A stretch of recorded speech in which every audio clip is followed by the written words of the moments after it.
Welcome back, everybody, to episode 177 of the Lookout Podcast. I'm, of course, Meelz.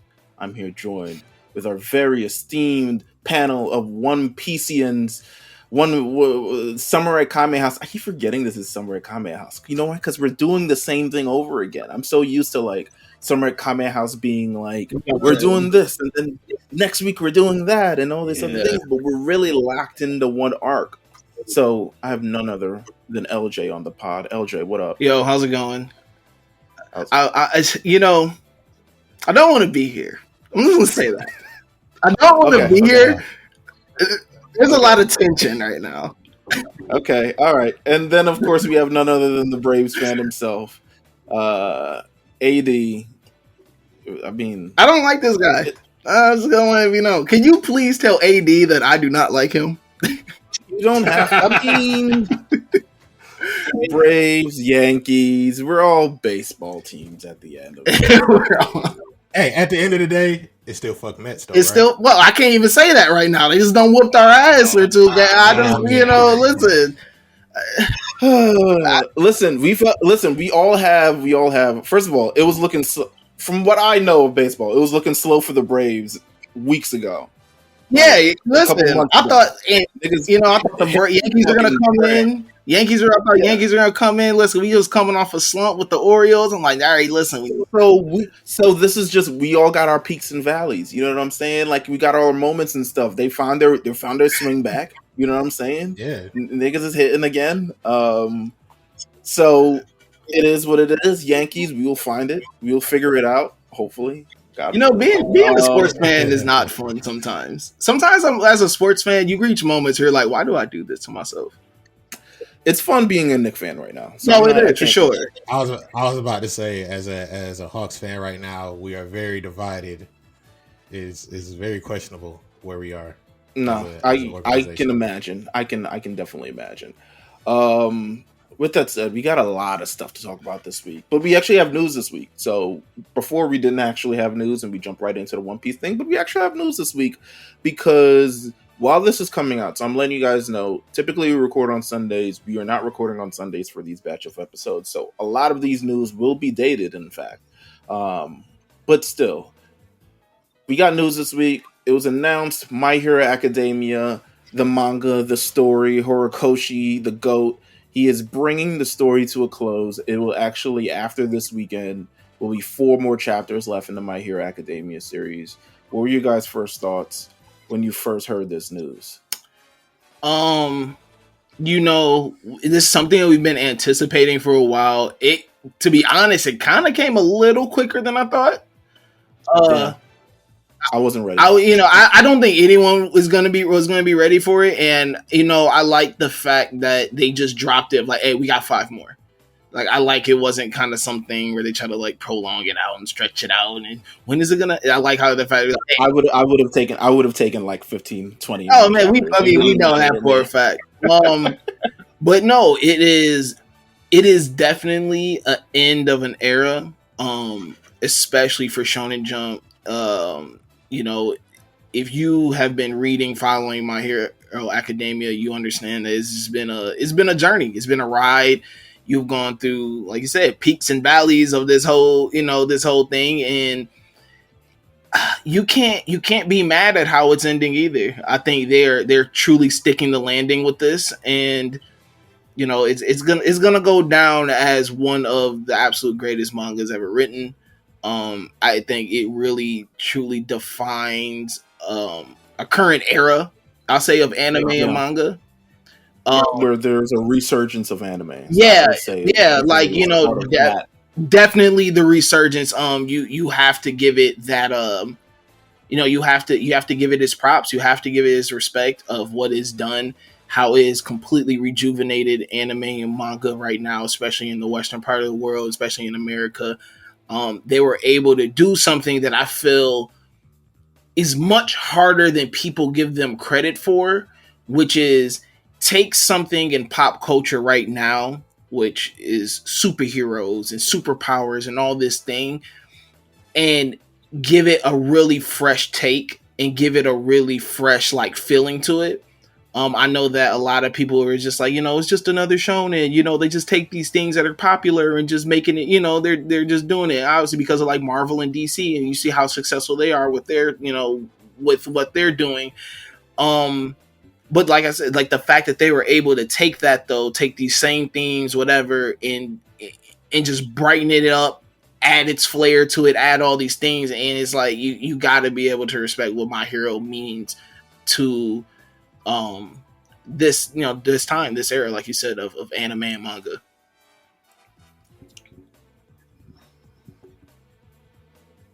I was on mute. 80, what do you think of the news? I'm pretty much right there with both of y'all, man. Like, it has been a long time coming, but at the same time, it's funny because this arc was going on for about 2 years in the manga, and we anticipated that this would be the final fight, and we're climaxing and we're getting to the end of everything, and for it to actually be here, for everything to actually be, for the most part, over, it's really surreal. Like, it's a very different energy, especially when we've been riding with My Hero for so long. Like, it's been close to 10 years since it first started. It's been part of Shonen Jump since I've been reading Shonen Jump. So keep it a buck. Like, it's weird that it won't be there. Like, that's what it is for me. And it's gonna leave a gap. Like, I understand there are some really good things coming out of Shonen Jump right now, some really, really good manga, but like My Hero is such a staple. It's such a cornerstone. And so it's like, you're gonna have, and they have Sakamoto Days and a few others that I really enjoy, and I really think that it's gonna be able to kind of slide in. But there's definitely gonna be a lost feeling of it, of just like, damn,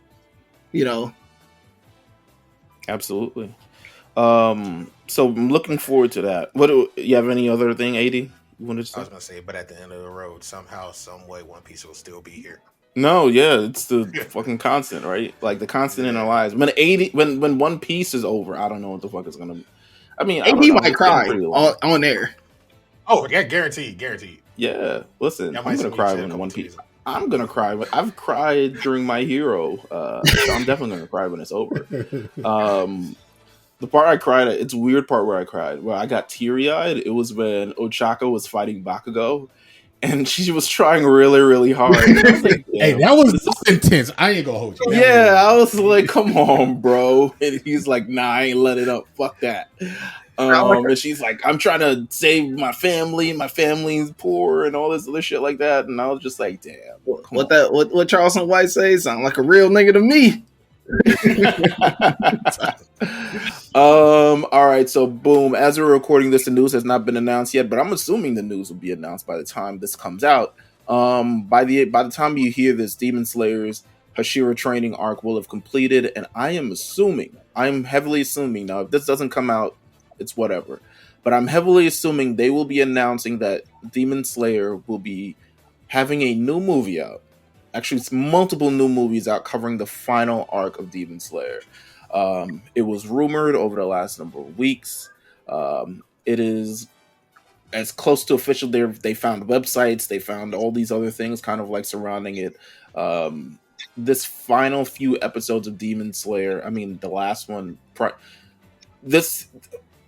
I'm saying this all that we haven't seen it, but I'm assuming it's intense because we read the manga and we kind of know where it is. Even though I don't think you guys watched the anime.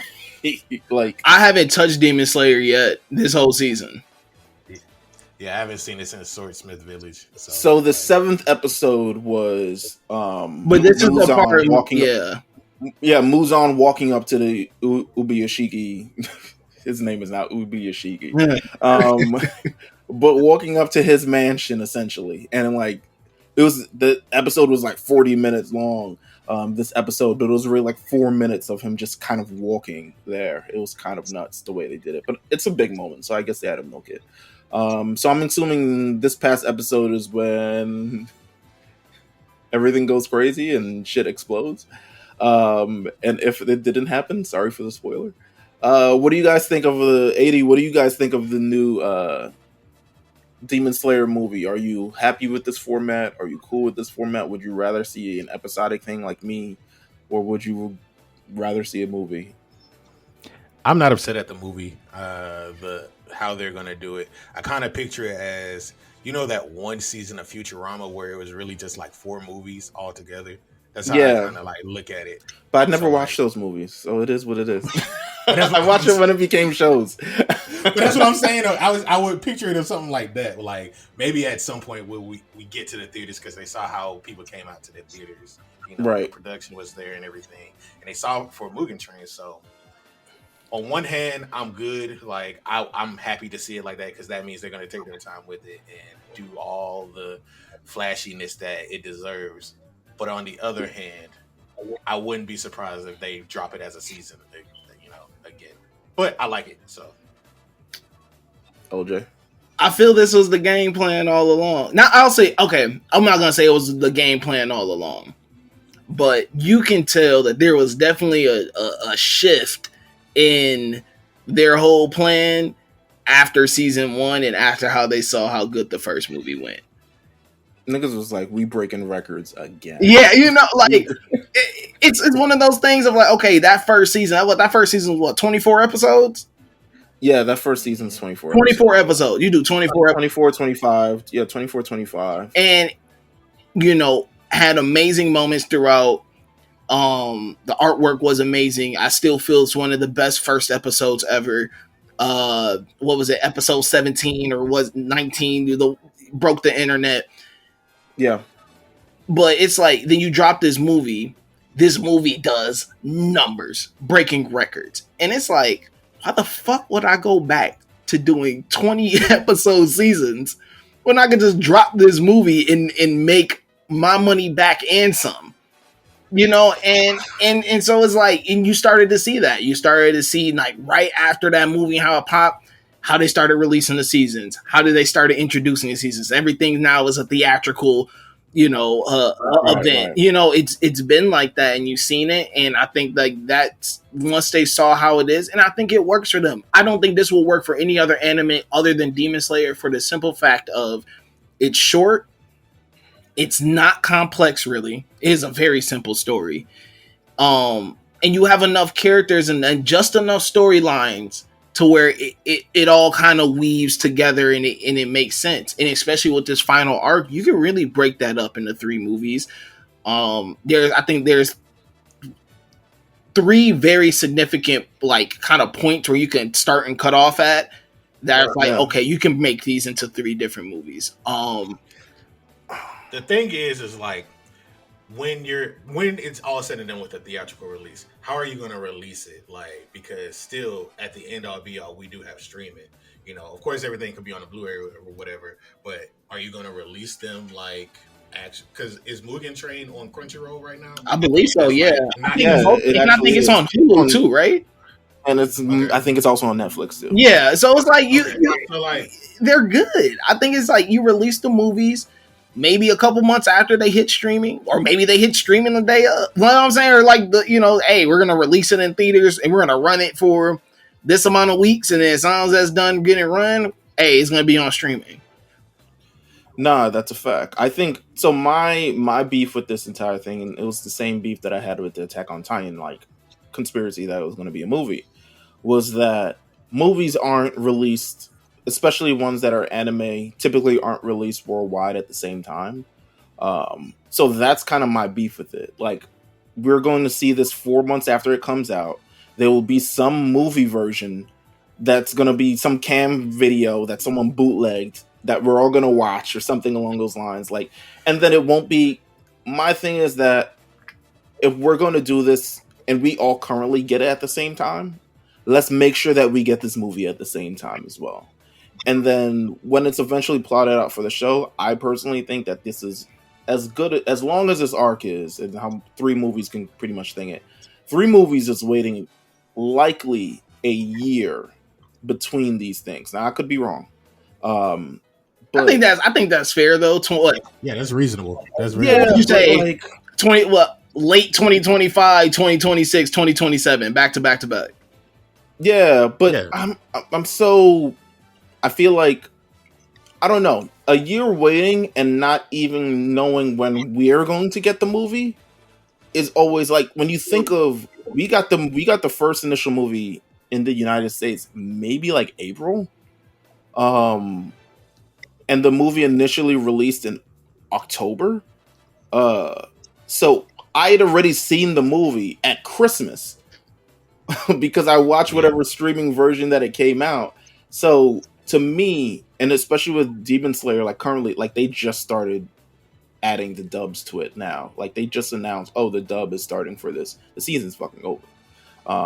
And you know, I hate not getting the movies at the same time.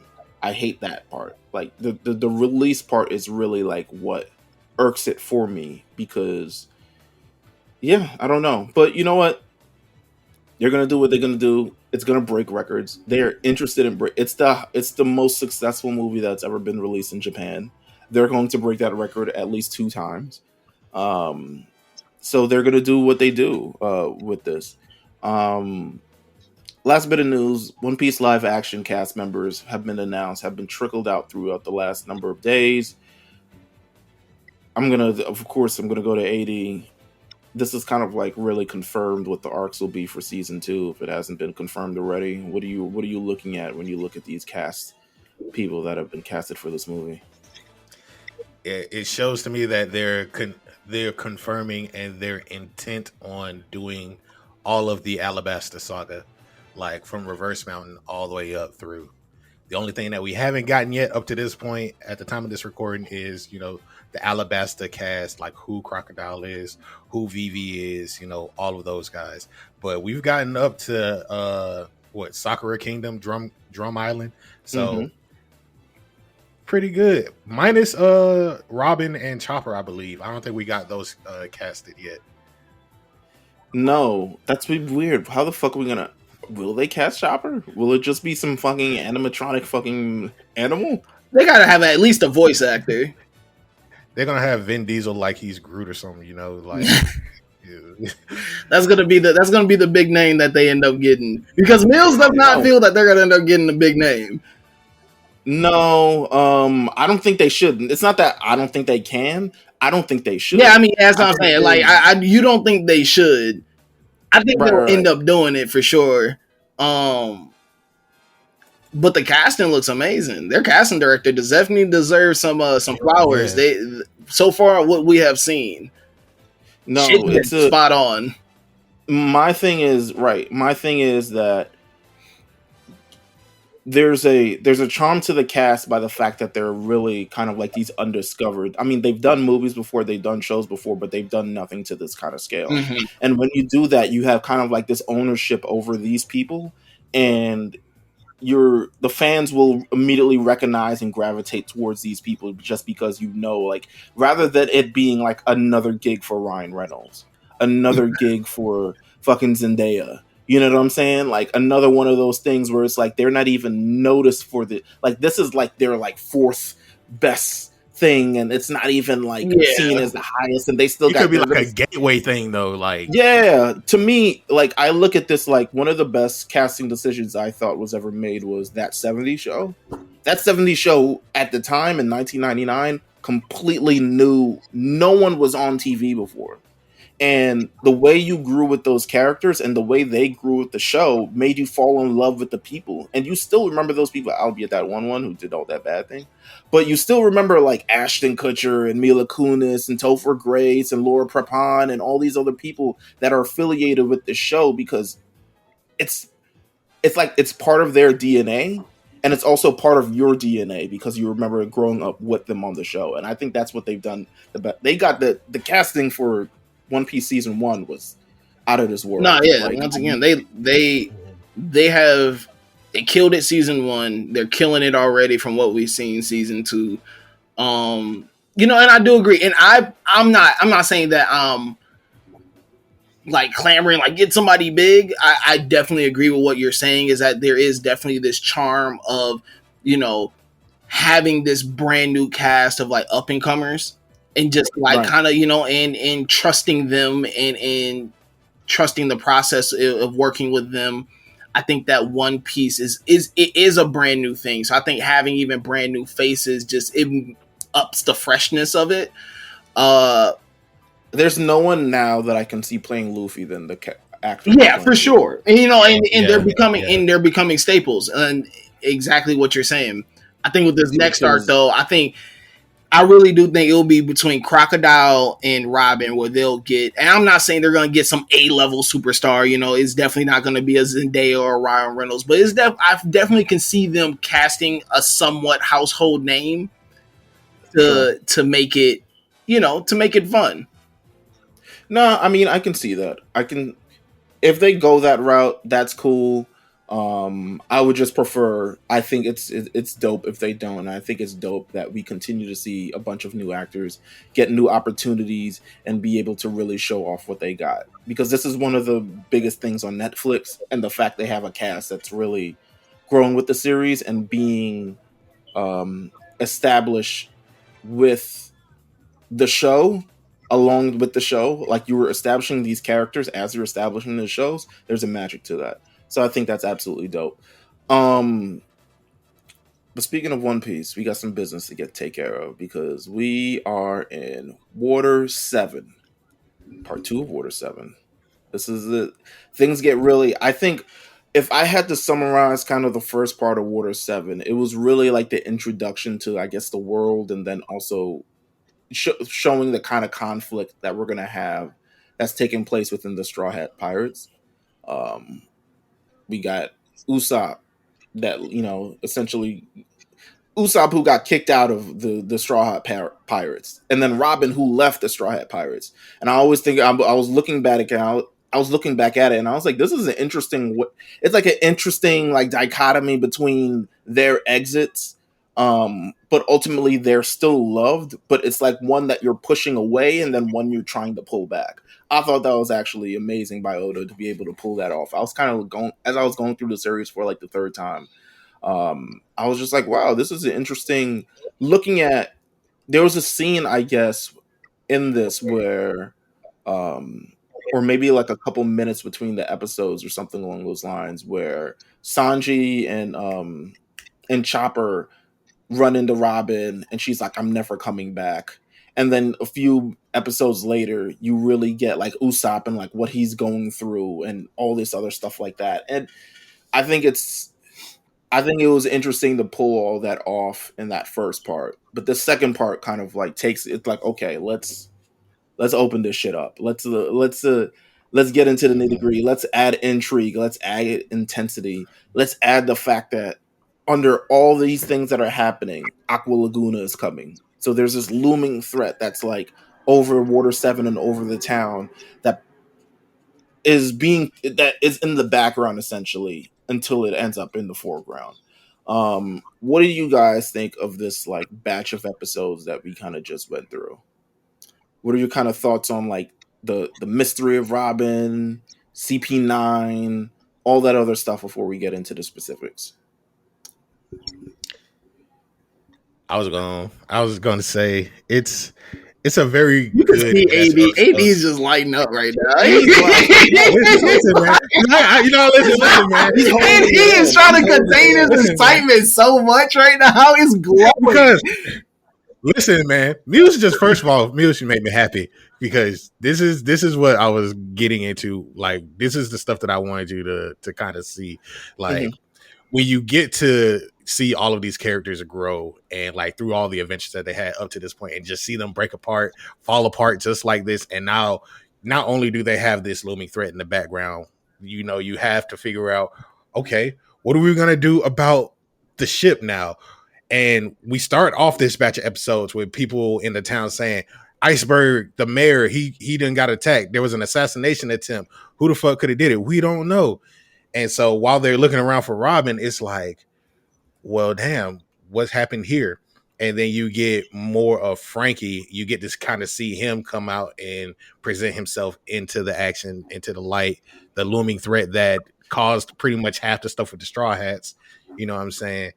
It's a very good batch of episodes where you get to kind of see a lot of these plot lines that are introduced in the beginning of Water 7 kind of like get a little bit more fleshed out and see who these characters are, how their relationship to Water 7 is, and where it takes them all the way up to, through the assassination attempt. Absolutely. With these batch of episodes, one of my my favorite thing about them is that they're there's a lot of things going on at once. Right, Aqua Laguna coming, you got Rob Lucci in them. You got from a lot of perspectives too. Yeah, from a lot of different perspectives. You kind of have and they I think what makes this so enjoyable is the fact that you kind of have this level of intensity and kind of things where you're kind of like, all right, they kind of got to move at a fast pace. You got this natural threat that's coming. You have to go save Robin. She's literally on the move, about to get on this train. You have to find her. Usopp's kind of on his own side adventure, but then also too, like, you get the attack. You kind of get all these secrets revealed, and I like the fact though that Oda kind of you got all these things, but you don't feel rushed. He's kind of like, nah, I understand that thing over there is going on, but let's sit right here for a little bit. Right. Let's sit right here for a little bit. Let's kind of unpack this a little bit.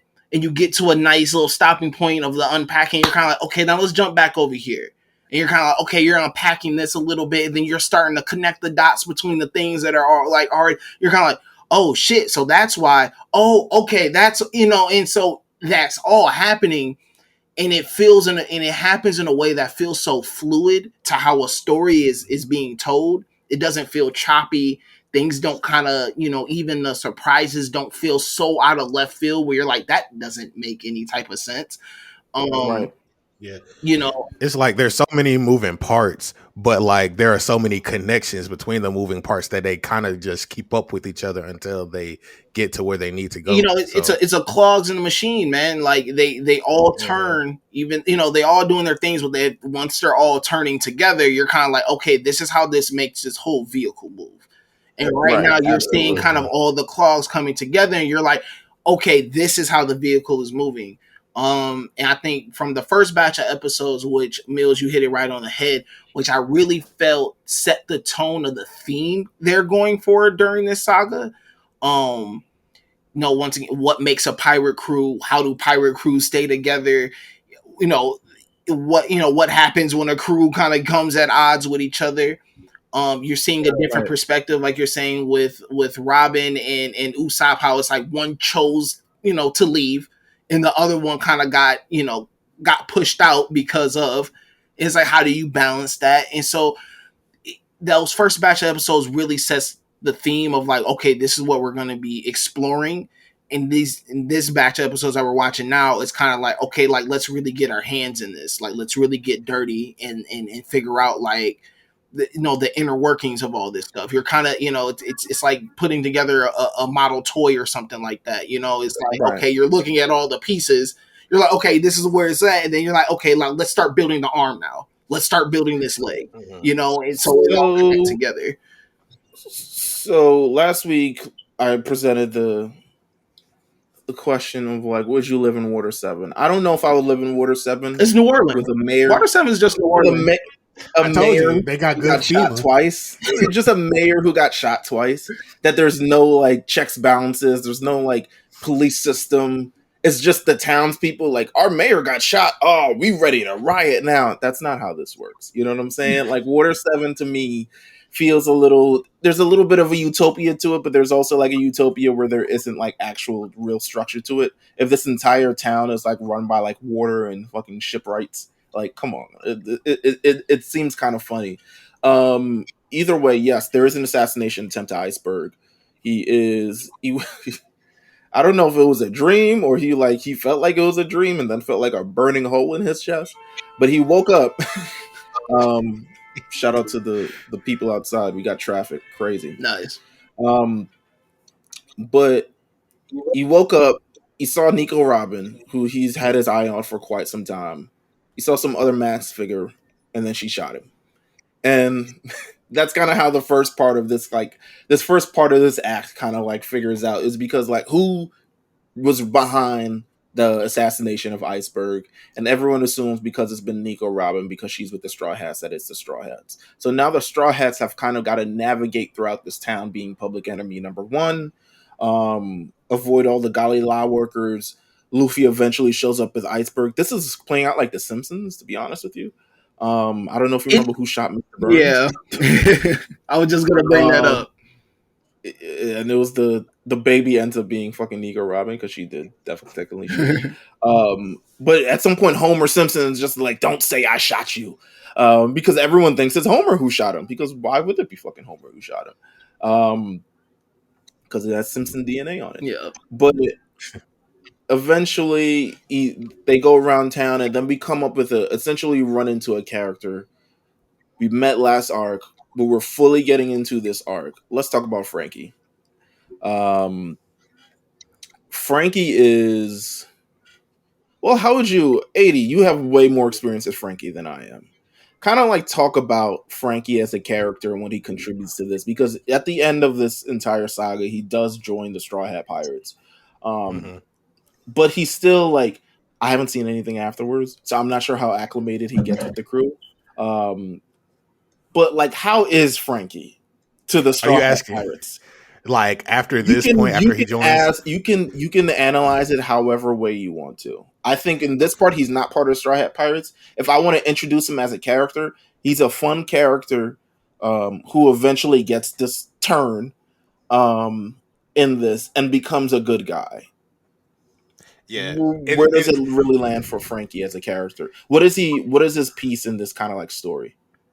His piece in this story, it's funny because like we get his backstory in this batch of episodes. So we get to see his relationship with Iceburg, his relationship to Water 7. He was orphaned here and he was brought up under, what's his name? Tom, the Fishman. Yeah. He was brought up under Tom the Fishman to become a shipwright. But when compared to Iceburg, who was actually like studying under Tom, he would make his own battleships. So like you saw that he had his own sense of freedom when it came to like creation and everything like that. Like you just gave him some Legos and this man making ARs and shit. You know what I'm saying? Right. Like, so with Franky in this point where he's getting introduced, he's not necessarily a bad guy because clearly they do a lot of good work for the city, and it's some of his endearing traits. Like he's not necessarily a bad person. He looks out for the people around him. He looks out for his friends. All his underlings call him bro. You know what I'm saying? Like he's not necessarily a bad character. As we get along with the Straw Hats and like when he joins the crew, you see that he fits in very well. For me personally, when I first met Franky, he didn't land right away because we were still looking for, Usopp and Robin. So it's like, well, this man is about to throw hands with Luffy, and we see that he has these powers. Like he runs off of cola. You know, he's a cyborg. Yeah, he's a cyborg.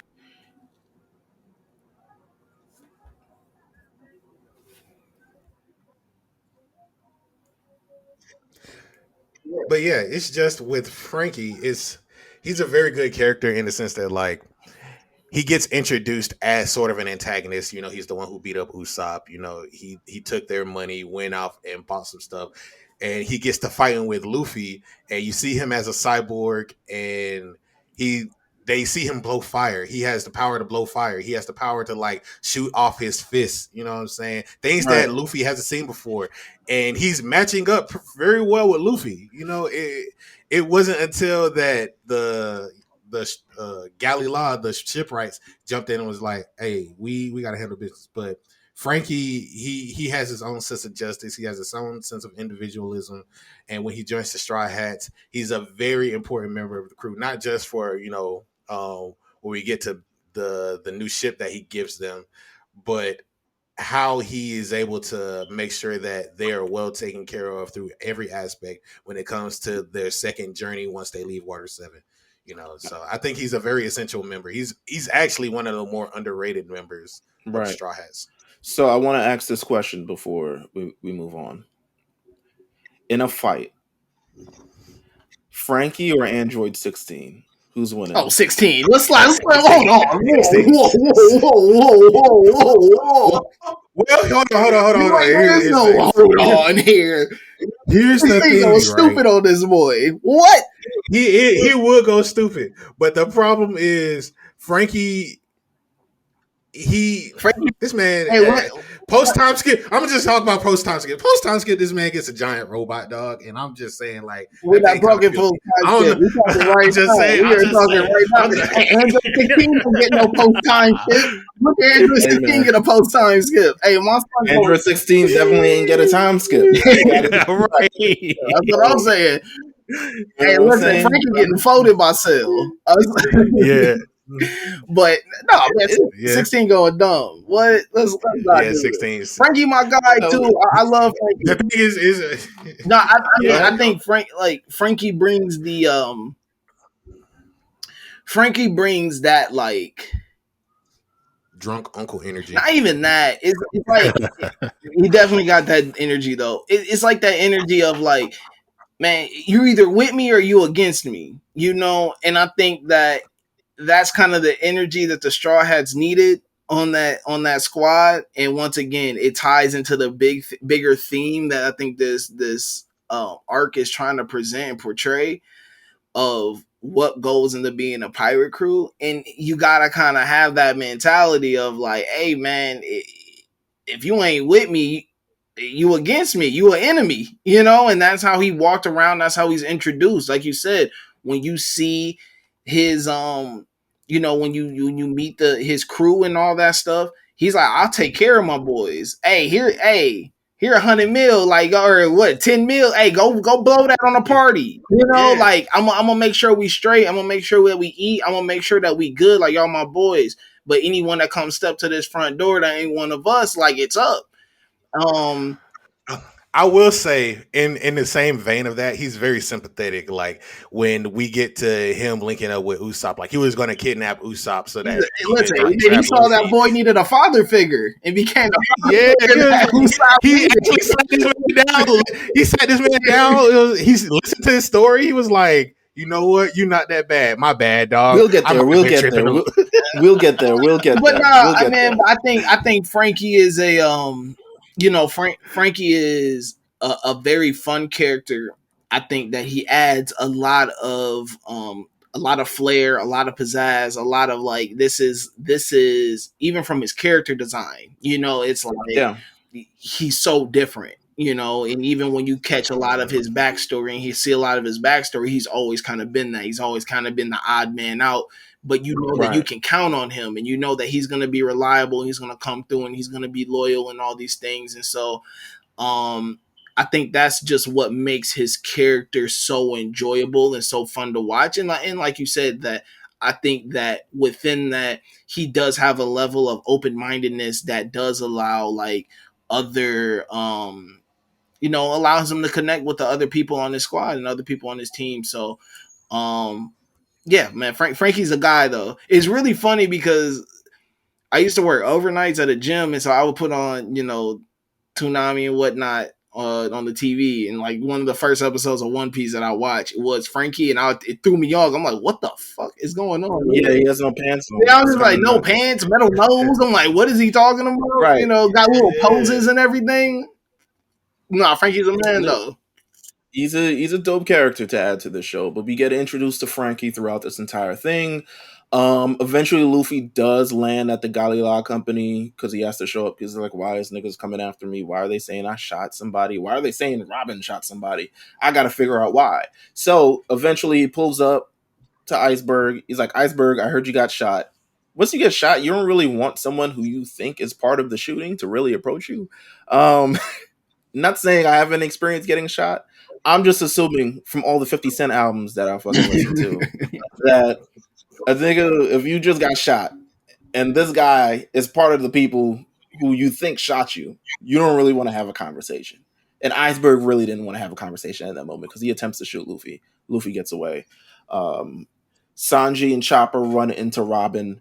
It's like, Robin, come back, Robin. Come on, Robin. You know, the little Chopper voice. And she's like, listen, it's a wrap for me. It was dope going with your crew. It was amazing. But right here, I'm out. I'm never returning to your crew. Don't call me back. I'm not answering, etc., etc. Like, I felt this before in real life.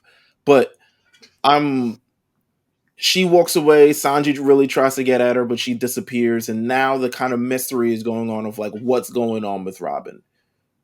They go back to the Straw Hat Pirates. Essentially, they figure out, they have this conversation where they have to figure out, is Robin on our side or is Robin on someone else's side? Is Robin part of this crew or is Robin not part of this crew? How can we kind of like discern this? How can we kind of like figure this thing out? And they have to really go through that process. It's interesting, but they come up with a plan, and eventually they have to go to Galila Company. They find out that, well, they come to the conclusion that Robin is going to assassinate Iceburg, so they need to know to go to the Galila Company to intercept that in a major way.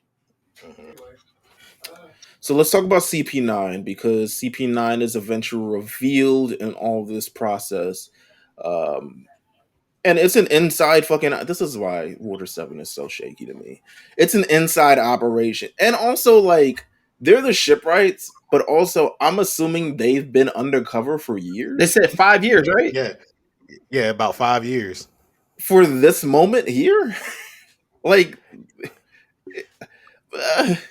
what? I'm so confused of like what made this the most opportune time to pull this off. Well, like it's like you landed a gift though. It's like, okay, listen, I'm undercover. Yeah. I'm obviously looking. They're searching for these secret plans for a weapon.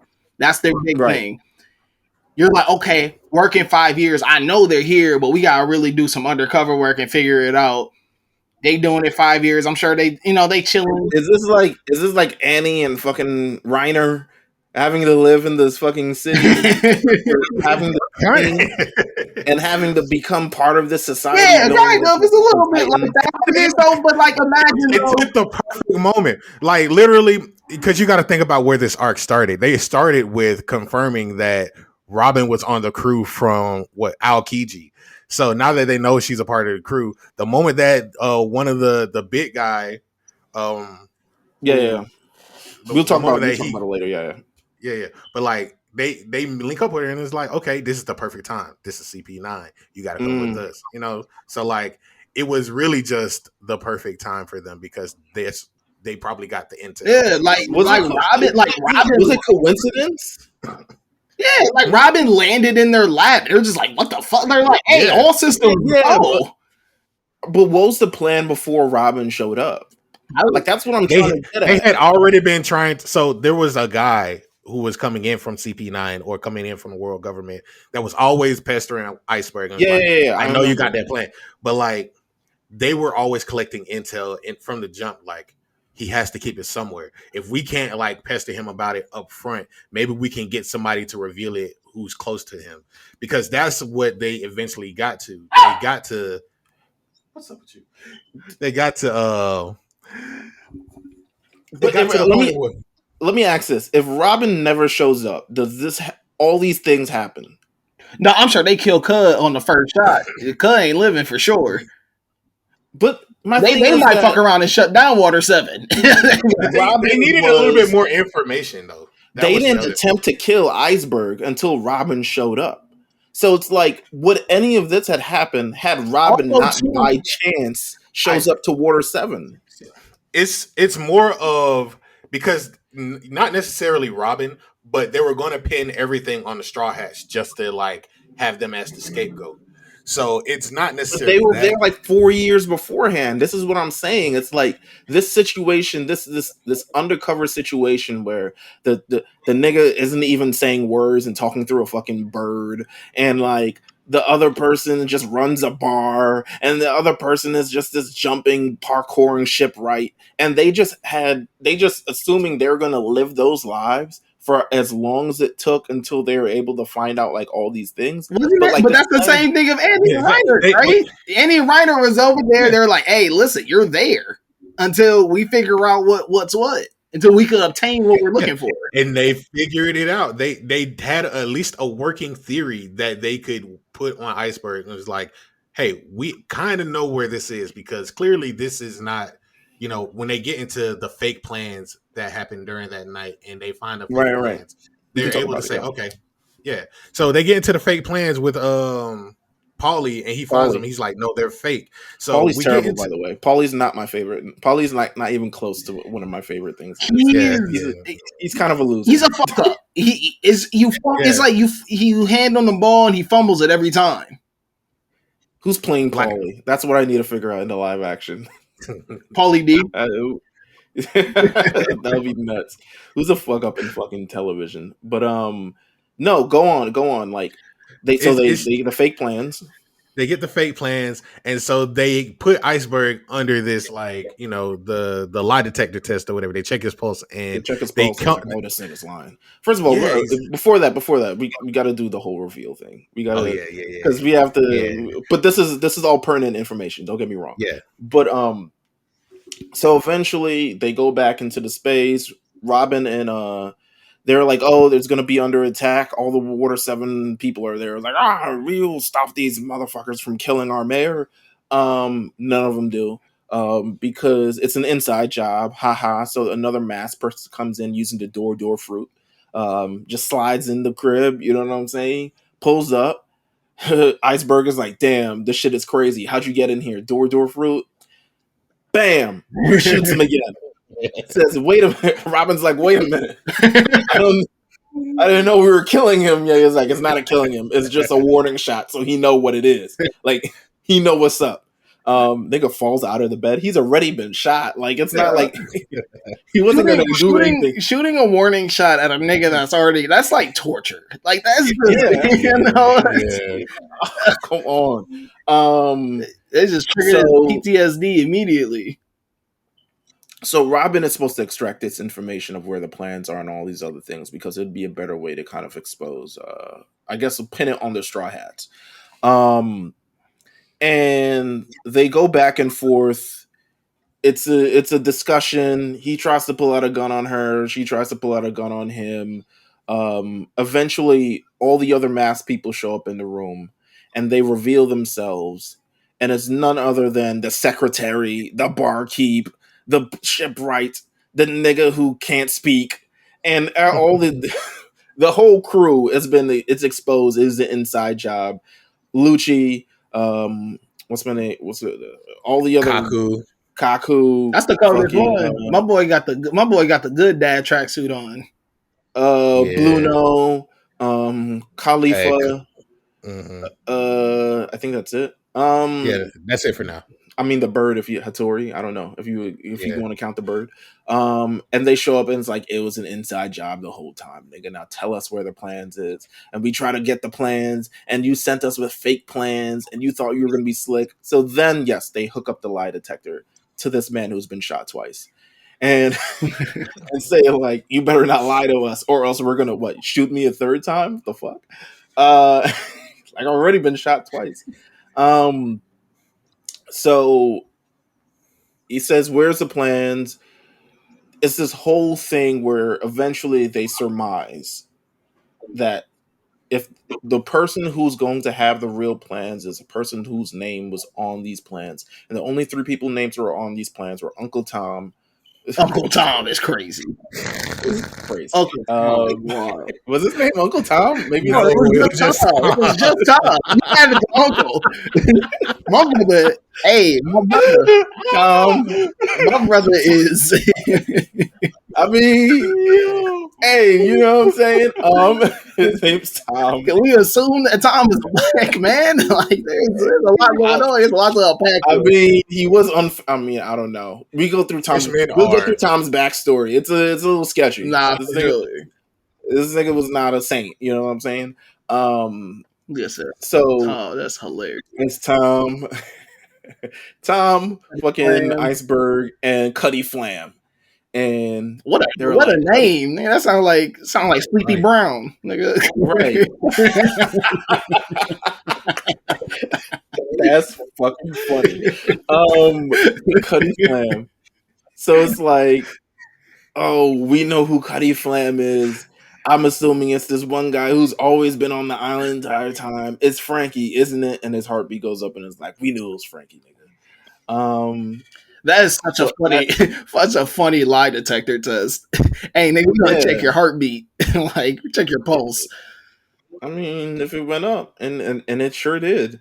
Um, anyway, the Straw Hats show up out of various ways. Luffy and Paulie show up. Luffy eventually did show. First of all, timeout. I don't like the whole Luffy. This happens twice in this arc. Luffy getting stuck in buildings thing. It happens 3 times, right, or twice? Twice. Twice. Okay, it happens twice. Not a good running joke. Does this become a thing he overcomes? Is this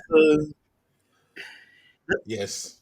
Okay. You say it's so sad. Like, is it something that like it's like a running thing? It's like I gotta where I'm going or something. You know, it's not that. It's like there are times where other stuff happens and it takes the place of that. So it's like, oh, okay, the Goku thing. You know, you gotta have a lovable airhead.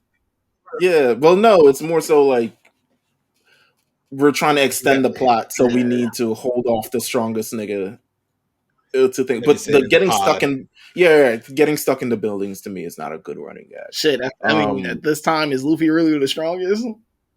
I feel Zolo is at this time. In this exact moment, Zolo might be stronger than Luffy. Hey man, it's Luffy all the way for me. He's smiling. He's kind of. The wheels are turning. Well, let's say this. So they all pull up. It was like, oh my god, nigga, isn't that the shipwright? Isn't that your secretary?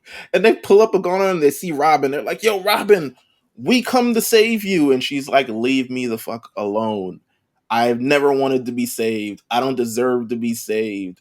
You guys are lame. I'm leaving. And she jumps out of the window. And then eventually CP9 pulls up and really puts the fucking smackdown, lays a smackdown on niggas. Hold on. Can I talk about this also? Sure. It's more along the lines, because we're talking about them, like who's stronger between Luffy and Zoro. But this is also the first time we get introduced to regular humans. They're world government people, but just regular humans up until this point, except Lucci, for, you know, he has the jaguar fruit or whatever. But they all have special powers that allow them to do these fantastical things, like cut buildings with their kicks, or like harden their bodies, turn into paper. Like, like, but up until this point, we've only seen devil fruit power, so it's not like they're actual extraordinary humans. So the fact that they're able to hurt Luffy, put Zoro out of commission to an extent, and then we see like Lucci turn into like the cheetah or jaguar and show that he also has a devil fruit power.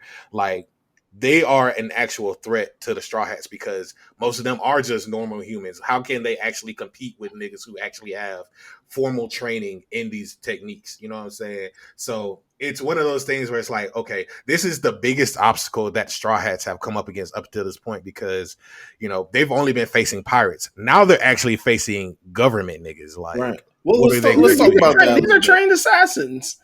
Let's talk about that a little bit. The government being the biggest villain of them all in this arc is crazy. Hey man, listen, you know, sometimes, you know, life imitates art. You know what I'm saying? Listen, you look at our world government, you know, they be doing us and treating us and doing our thing, you know. Hey, listen, Oda was on to something. I'm just gonna say that. I don't want to get upset. I was like, at the risk of this podcast getting clipped, do you think a real life CP9 exists? Yes. Absolutely. Okay. What? All right. Sure. It happened in My Hero Academia. CIA, Spec Ops. Yeah, you know what I'm saying? It's just different, but it's interesting the lengths they're going for this entire thing, and it's a whole government kind of like plot and all this other stuff like that.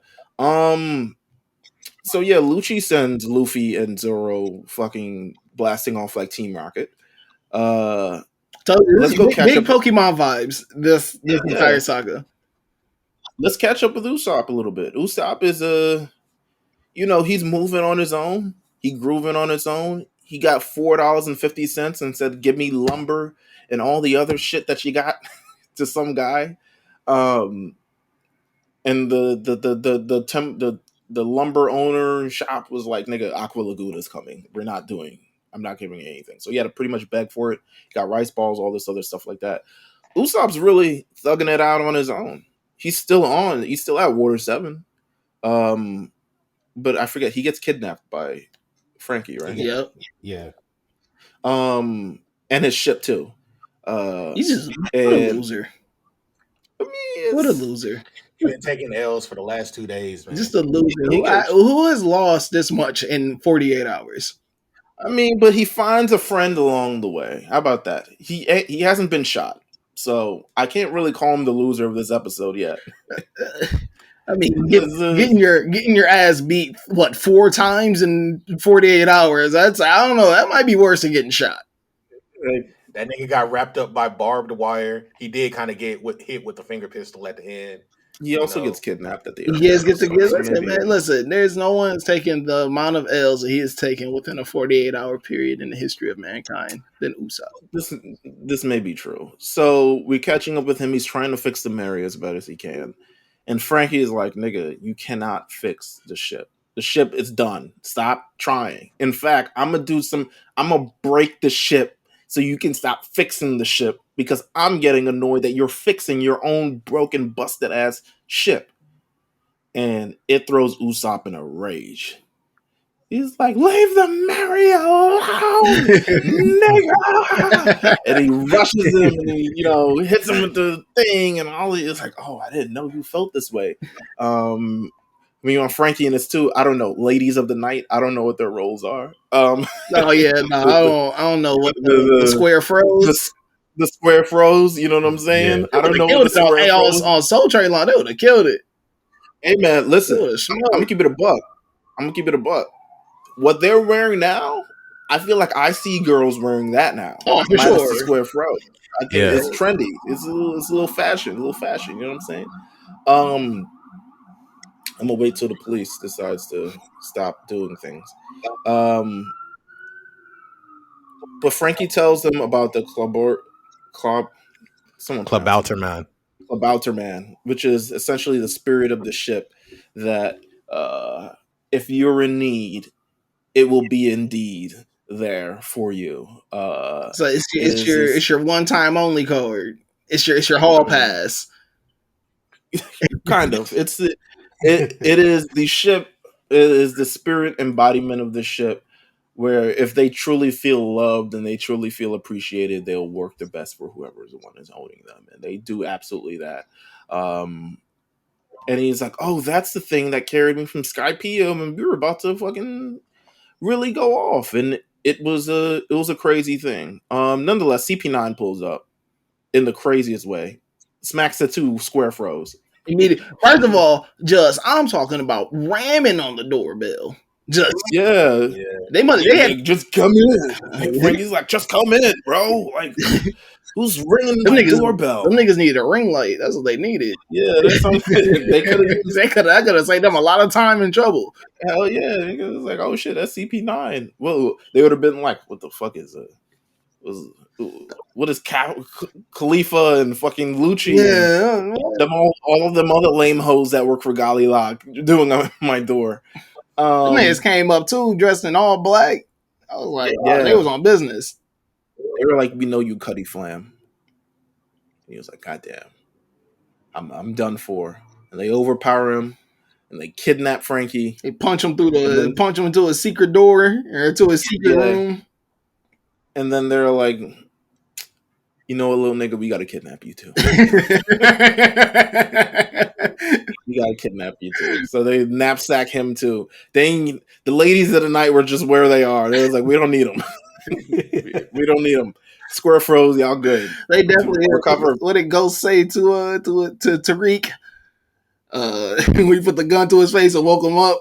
Sleep time's over, little nigga. That's what they hit with the Usopp. Like, he said they left the square froze there, but then we get the Franky flashback. I truly enjoyed this flashback. Going back to not Uncle Tom, but Tom, just regular Tom. I don't know. A lot of things were uncovered during this. A lot of things. First of all, Kokoro is not sexier when she's younger. She looks as ugly as ever. But I don't know, bag over the head. He was being trialed because he made the ship for the biggest, baddest pirate that ever existed, Goldie Rogers. So he was the one, and I'm trying to think now is like, did he do it just for like, I'm paying you, make this shit, or was there any other motivations behind it? What do you think, AD? They do talk about it later on, but I can't remember exactly the details because Roger, we get a flashback during the Wano arc of Roger visiting them. God damn. And even talking to Franky. 1,000 episodes away, nigga. Yeah, you know what I'm saying, like, but they do talk about it. He just wanted a good ship to go for the last voyage because they figured out where the One Piece was. So he just ended up visiting him.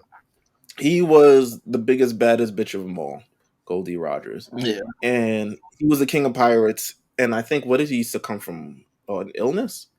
Yeah. Listen. I read the fandom, so I'm caught up. You know what I'm saying? Even though I don't really know these niggas like this.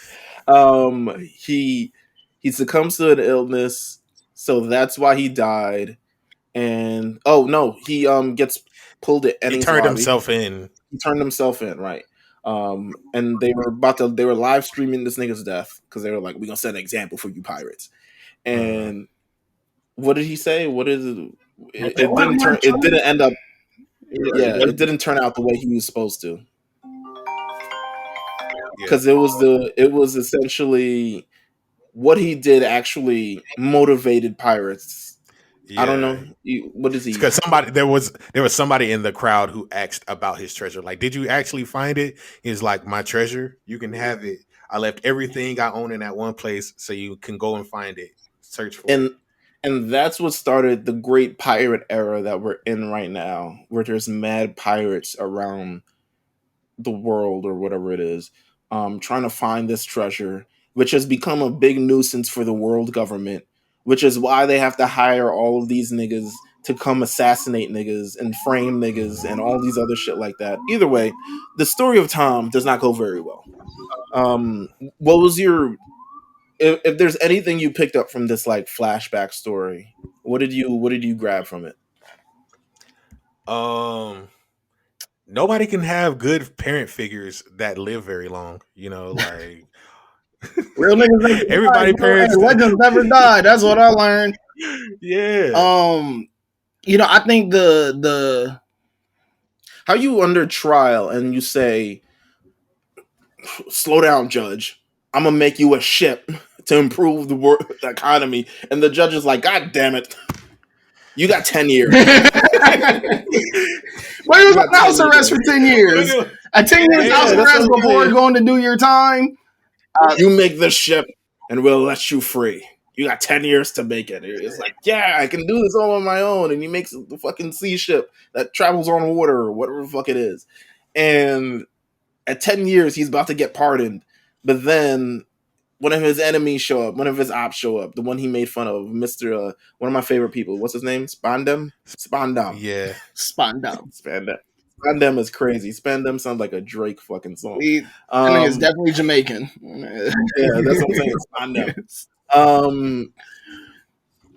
His biggest ops. Go ahead, AD. I was gonna say, it's just funny how this whole part happens because we also see, the repercussions of the interactions between Iceburg and Franky, because they were always at odds.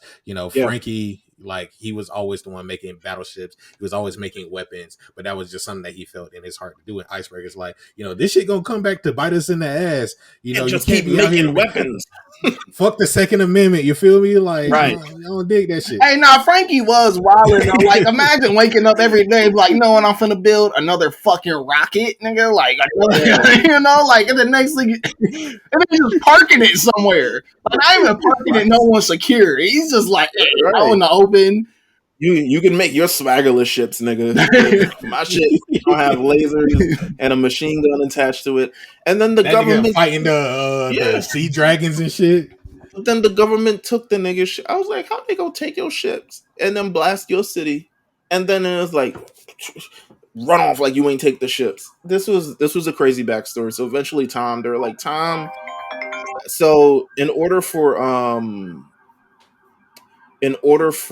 them not to get pretty much the blame for this entire thing, Tom took the blame, and eventually I'll wait till we got a whole. It's hot in this damn city, boy. I tell you that. But eventually, Tom takes it. I think he gets assassinated or something along those lines. He gets whatever sentence. He gets taken to Enies lobby. I'm assuming, right? Yeah. And that's the last we see of Tom. And then fucking Franky is like, or Cuddy Flam at this point. He's like, I'm not gonna take this shit. So he tries to jump in front of the train that Tom is on. Bad move, motherfucker. Yeah, Train's hurt. That was train's hurt. Well, he tried to shoot it with a rocket first. He tried to shoot that bitch down. Yeah, but it was too well manufactured. He was like, God damn, I snapped. I really snapped. Good. Yeah, I really snapped on this one. So everyone thought he was dead, but he really just lost all of his appendages, and then he had to kind of like remake them using cyborg things, and that's why he looks the way he looks and acts the way he acts. That's probably one of the best. Also, like, what the fuck kind of moments in anime, because this nigga is supposed to be dead, but he rebuilt himself. Like, shout out to Frieza. Frieza couldn't do it. Frieza had other niggas build him for him. You know, that's what I'm saying. And the fact that this nigga rebuilt himself. Franky or Frieza? Oh, Frieza. What? I don't know, man. You don't know, bro. You don't know. Whoa. That was a joke, AD. Come on. He had a way better chance against 16 than Frieza. Well, y'all took me too seriously for that one. Made sure that nigga was never back. Oh man, would have backed the train up. It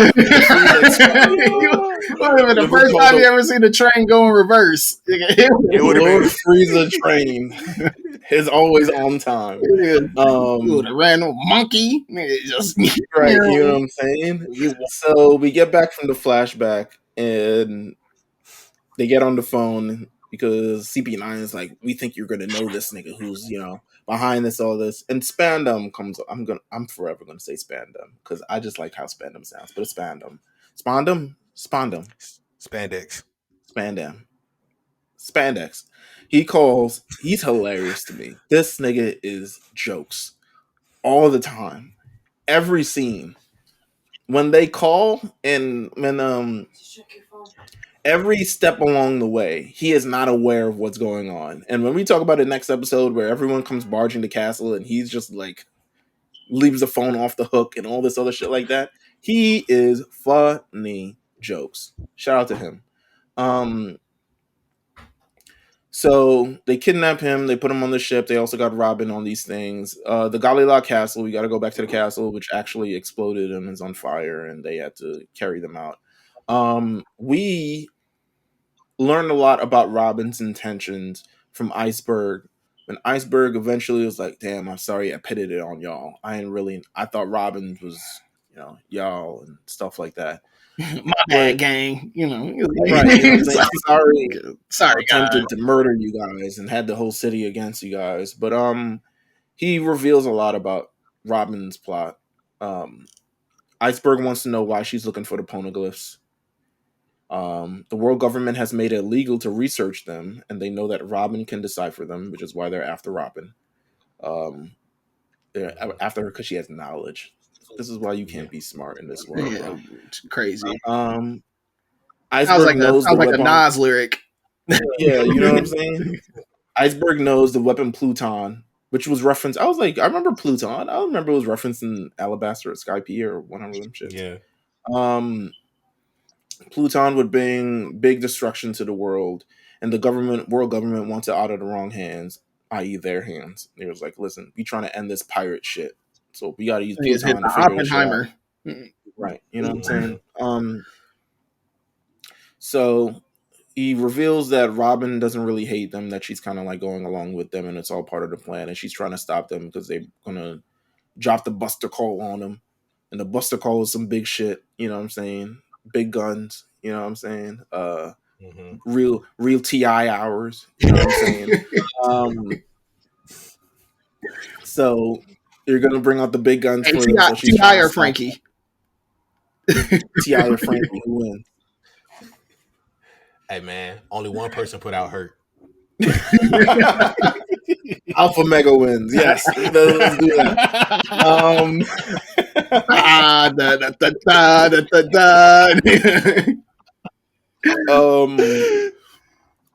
So they're like, okay, we got to save Robin.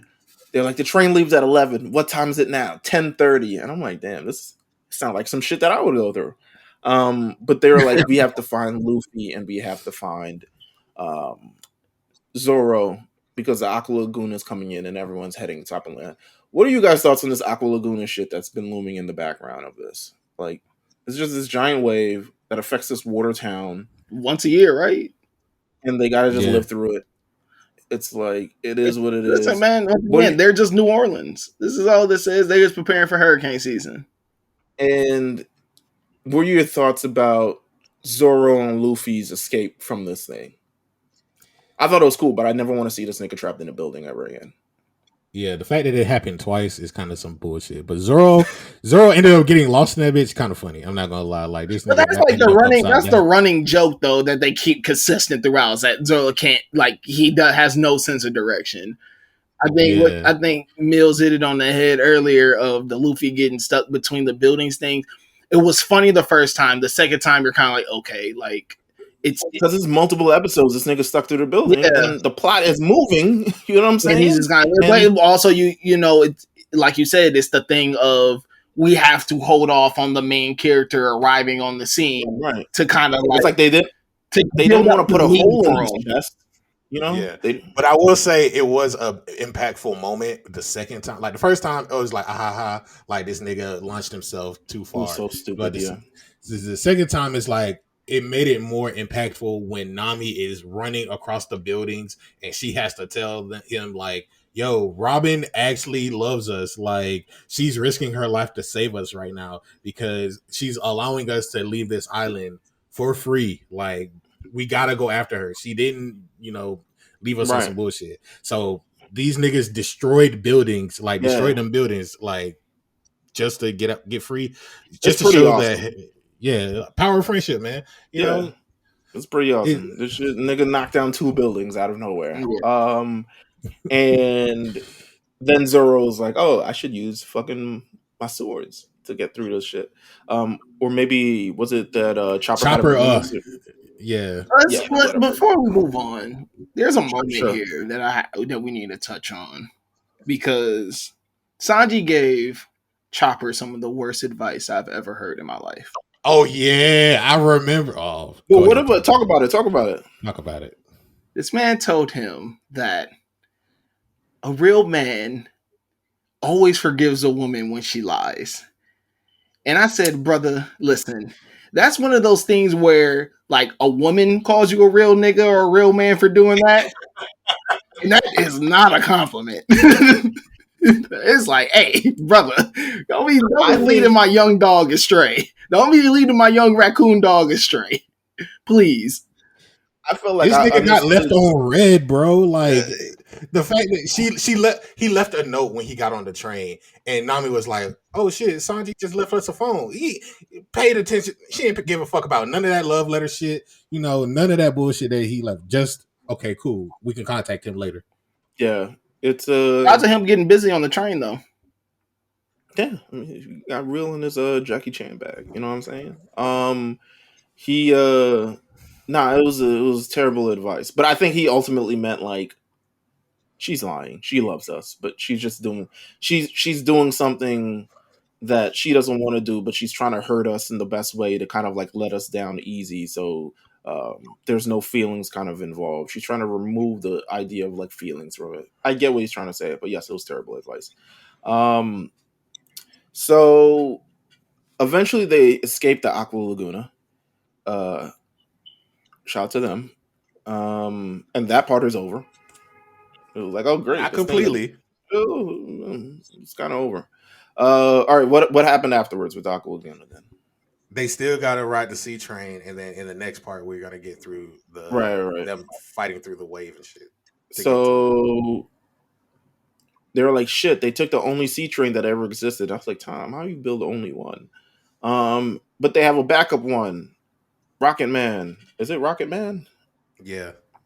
Rocket Man is this old, dusty, industrial-looking ass train, and Iceburg fixes it up. because he knows everything about it, because he helped build it, because he's in the fucking flashback where he builds all this shit. And not only the Straw Hats are on the way, but Franky's family decides, hey, we want to save Franky too. So we're coming with you guys. And it becomes this big, merry adventure. And that is kind of how we end things on this episode, with them chasing Sanji, Robin, and Franky. Not really Usopp. Usopp is there, but they're not really after the nigga. To Enies lobby, so she doesn't get murked in this entire situation.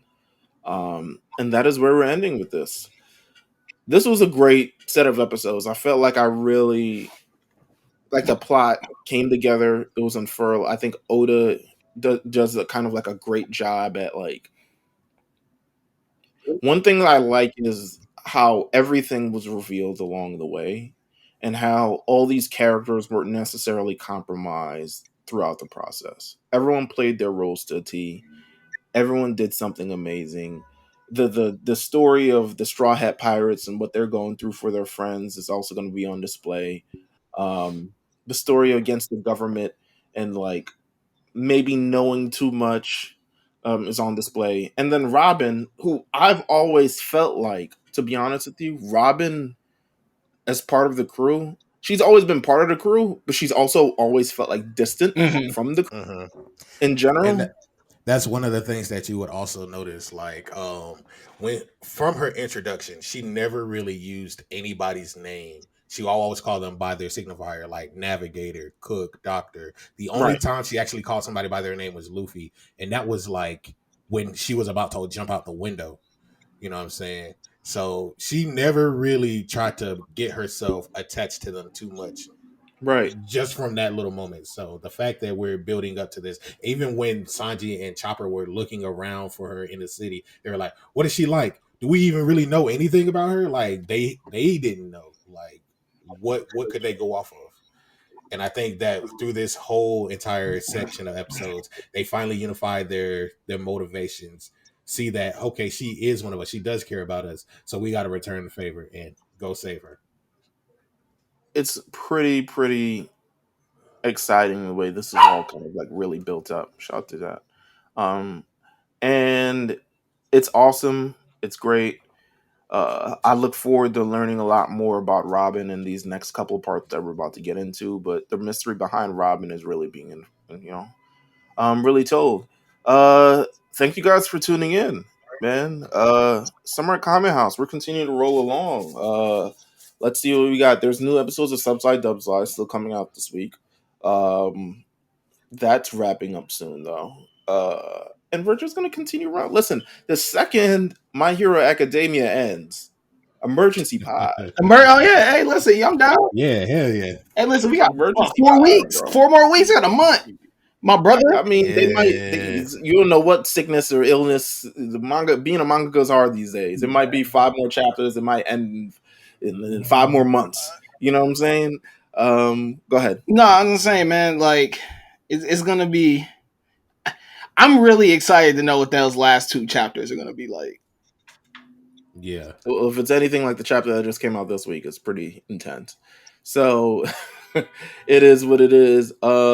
Thank you guys for tuning in. Of course, you can continue to subscribe to The Lookout at The Lookout RNC on Twitter, Lookout RNC on Instagram, and The Lookout on RNC Radio on podcast anywhere you do. Also, tune into YouTube. Hopefully, I will have these videos up. But if not, please hit the follow on our Instagram. We try to do stuff with the Instagram. Yeah. Keep it popping on the Instagram. So make sure you guys follow us there. Any final words, guys, before we head? Next set of episodes we're getting into, let me pull it up right now. It's what, 156 to 256 to 278. Yeah, okay, I was gonna say 2 on that. So it's the first part of Enies Lobby. We're going right up to the greatest Gears. Go ahead. Wait, no. I was about to say I can't remember. That seems like the Gear second part. I made sure to end it where the moment where it all made sense for me. Okay. Where they're standing on the ledge and Robin screams out, "I want to live!" And it's fucking amazing. You get all the feels from it. So make sure you guys watch. It's about 20 episodes. We're doing all 20 episodes from here. Thank you guys for tuning in. Hey, look out gonna be at DreamCon. Holla at us. Oh, there you go. There you Look go. out at DreamCon, baby. When's DreamCon happen again? July 26th to the 28th? Oh, Yeah. we got time then. We're gonna be at DreamCon. So yeah, definitely check us out. We probably should make some cards or stickers or something. And yeah, thank you guys once again. We'll see you guys next time. Take care.